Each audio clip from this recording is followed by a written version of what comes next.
Kenyans are interested in how government will create the 1 million jobs it has committed to provide through the affordable housing program.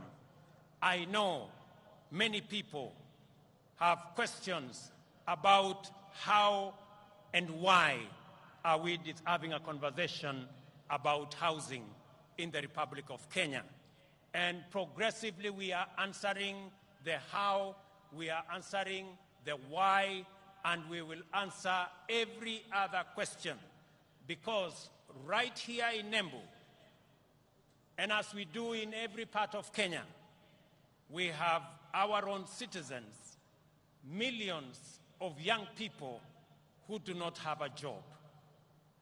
We have 5 million Kenyans across Kenya, young people out of school, out of college, out of universities who do not have a job. It is our collective responsibility to think about the 5 million young people in Kenya who today walk our streets, walk our villages, in our townships, in our markets, and yet they do not have an opportunity to deploy their energy, their knowledge, their education in making a difference in their lives and making a difference in our nation. And I want to encourage all of us as the people of Kenya, as we look into this opportunity. I know many people are asking, how is it my business? How is it my responsibility? I have had many ask me, Mr. President, how is it my responsibility to think about those who do not have jobs? How is it my responsibility to think about the people who live in slums? 7 million Kenyans who live in slums, in indignity, without toilet, without running water, without roads. How is it my business? Let me ask the people of Kenya, if our freedom fighters, the people who made the ultimate sacrifice and lost their lives in liberating our nation, if they had asked the question that how is it their business, today we would continue to have been slaves of our masters if they asked themselves that question. It is our opportunity, as they did to liberate our country. They went beyond the call of duty.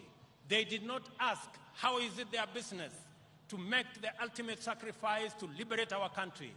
I want to ask every citizen, it is our responsibility collectively to think, to plan, and to ensure that the 5 million young people in our country who today do not have jobs, have jobs. It is our responsibility to ensure the people, 7 million of them, who live in our slums, including Shauri Yako here in Embu. I was here last week and I was informed about Shauri Yako. The people who live in Shauri Yako deserve a decent house, and it is our responsibility as we implement the housing plan, not just to create jobs, at least 1 million jobs every year.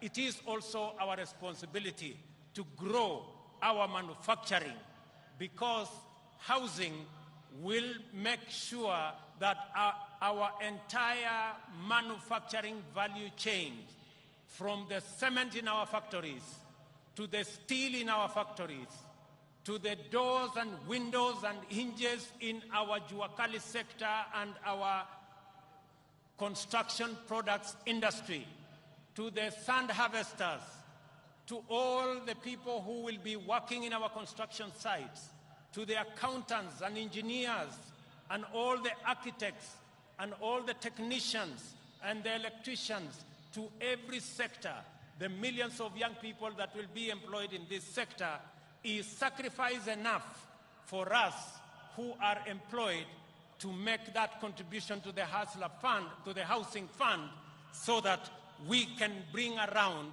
the change that is going to take our country